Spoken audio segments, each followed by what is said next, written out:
하나님은 남자입니까? 성경은 하나님을 단 한 번도 그녀라고 부르지 않습니다. 그런데 바로 그 성경이 하나님을 해산하는 어머니에 비유하기도 합니다. 그렇다면 하나님은 도대체 남성입니까? 아닙니까? 오늘 이 질문을 차분히 풀어봅니다. 많은 분이 하나님을 떠올릴 때 한 그림을 그립니다. 하늘 위 구름에 앉은 수염이 긴 할아버지. 미켈란젤로의 천장화가 우리 머릿속에 박혀 있습니다. 그래서 어떤 사람은 이렇게 묻습니다. 하나님이 남자라면 여자는 덜 귀한 존재인가요? 또 어떤 사람은 이렇게 도전합니다. 기독교는 결국 남자를 높이는 가부장적 종교 아닌가요? 이 질문은 단순한 호기심이 아닙니다. 우리가 매일 하나님을 어떻게 부르는지와 이어집니다. 또 아버지에게 상처받은 사람이 하나님께 어떻게 다가가는지와도 곧바로 이어집니다. 그래서 우리는 정확히 알아야 합니다. 성경이 말하는 하나님은 과연 어떤 분이신지를. 먼저 가장 기초부터 짚겠습니다. 하나님은 몸을 가진 분이 아닙니다. 예수님은 요한복음 4장 24절에서 분명히 말씀하셨습니다. 하나님은 영이시니 예배하는 자가 영과 진리로 예배할지니라. 영이시라는 말은 몸이 없다는 뜻입니다. 몸이 없으니 남자의 몸도 여자의 몸도 아니십니다. 그러니까 하나님은 생물학적으로 남성이 아니십니다. 물론 성경은 하나님의 손, 하나님의 눈이라는 표현을 씁니다. 그러나 그것은 우리가 알아듣게 하시려는 표현일 뿐입니다. 실제로 손과 눈을 가진 분이라는 뜻이 아닙니다. 마치 우리가 산허리, 바늘귀라고 말해도 산에 진짜 허리가 없는 것과 같습니다. 비유로 풀어보겠습니다. 우리는 사랑에게 키가 몇이냐고 묻지 않습니다. 사랑은 몸이 아니기 때문입니다. 하나님의 본질도 그렇습니다. 남자다 여자다로 잴 수 있는 분이 아니십니다. 물론 비유는 비유일 뿐 하나님은 사랑보다 훨씬 살아계신 인격이십니다. 성경은 한 걸음 더 나아갑니다. 창세기 1장 27절을 보십시오.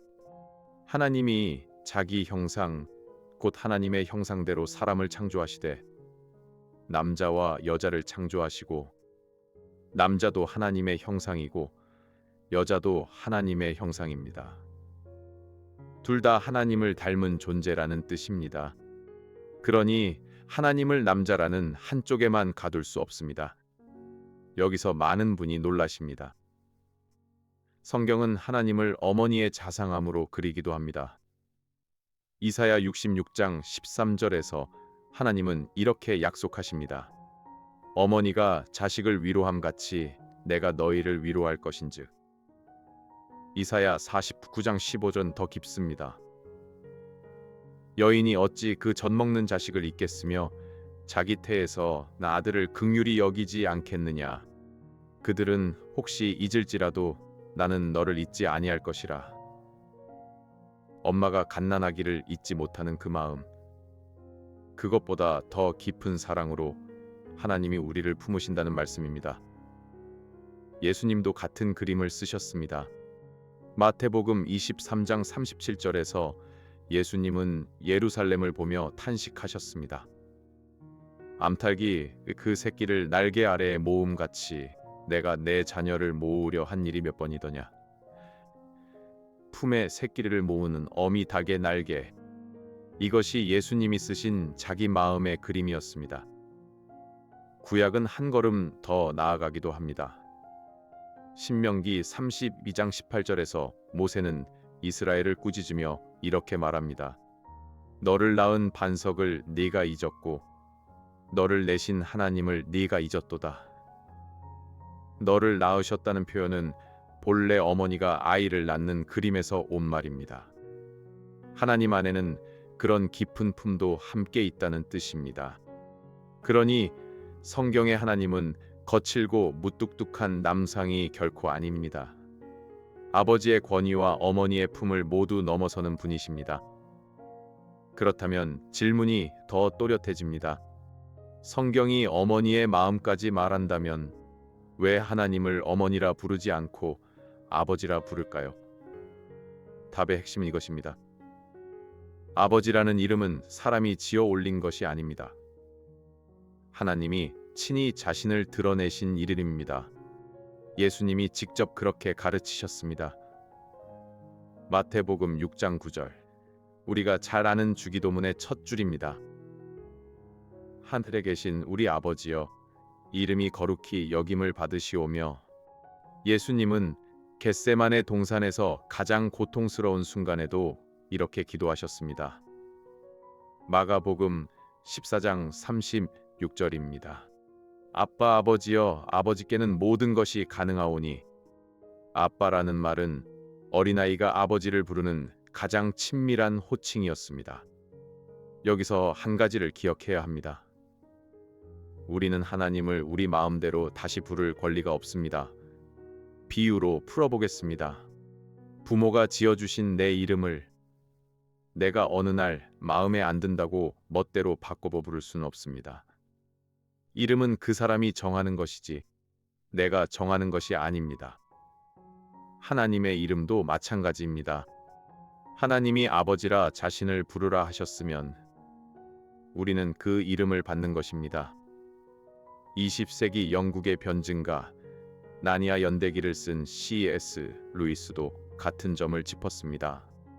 그는 우리가 하나님을 입맛대로 새로 디자인할 수 없다고 말했습니다.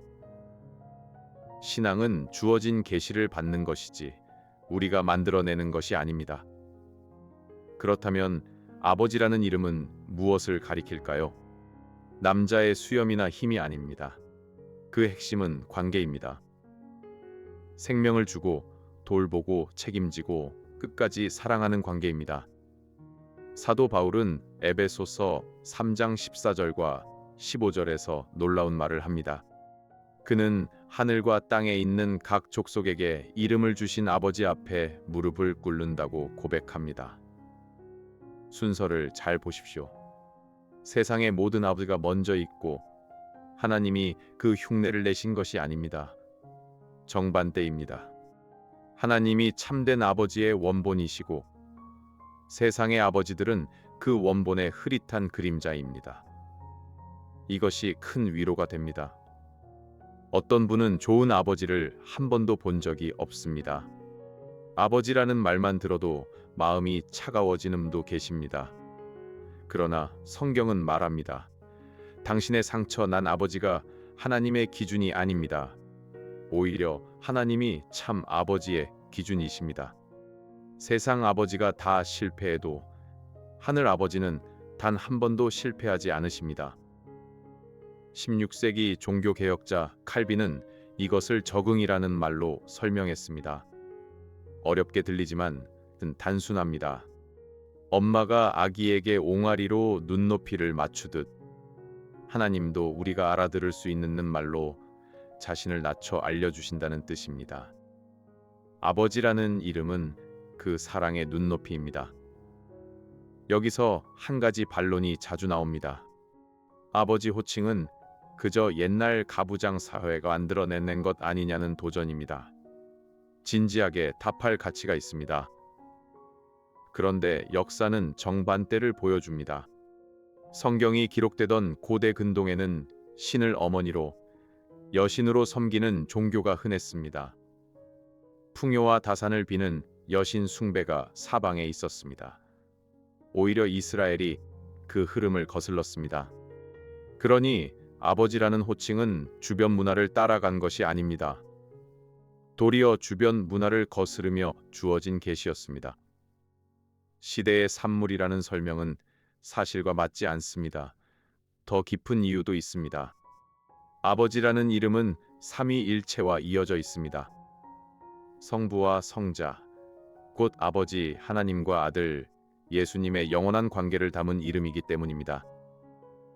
이 관계는 사람이 지어낸 비유가 아닙니다. 영원 전부터 있었던 실제 관계입니다. 그렇다면 이 진리는 우리 삶에 어떻게 닿을까요? 첫째, 우리는 기도할 때마다 놀라운 특권을 누립니다. 우주를 지으신 분을 아버지여 하고 부를 수 있습니다. 멀리 있는 무서운 신이 아닙니다. 가장 가까운 아버지이십니다. 둘째, 아버지에게 받은 상처가 있다면 그 상처를 하늘 아버지 앞에 내려놓을 수 있습니다. 세상 아버지는 떠나거나 실망시킬 수 있습니다. 그러나 하늘 아버지는 끝까지 곁에 계십니다. 셋째, 우리는 균형을 배웁니다. 하나님은 아버지의 권위로 우리를 바로 세우십니다. 동시에 어머니의 품으로 우리를 안으십니다. 두려워할 뿐이면서 동시에 안길 분이십니다. 오늘 짧은 묵상 하나로 끝맺습니다. 오늘 밤 기도를 시작할 때 아버지여라는 그 한마디를 천천히 불러 보십시오. 그 이름 안에 담긴 권위와 사랑을 함께 느껴보시기를 권합니다. 이 채널은 우리가 한 번쯤 품어봤을 깊은 질문을 보수적 개혁주의 신학으로 풀어봅니다. 다음 영상이 궁금하시다면 구독으로 함께 해주시기를 부탁드립니다. 이 영상은 보수적 개혁주의 신학의 입장에서 제작된 변증학적 콘텐츠이며 모든 신학적 견해를 대변하지 않습니다. 본인의 신앙 공동체 및 목회자와 함께 묵상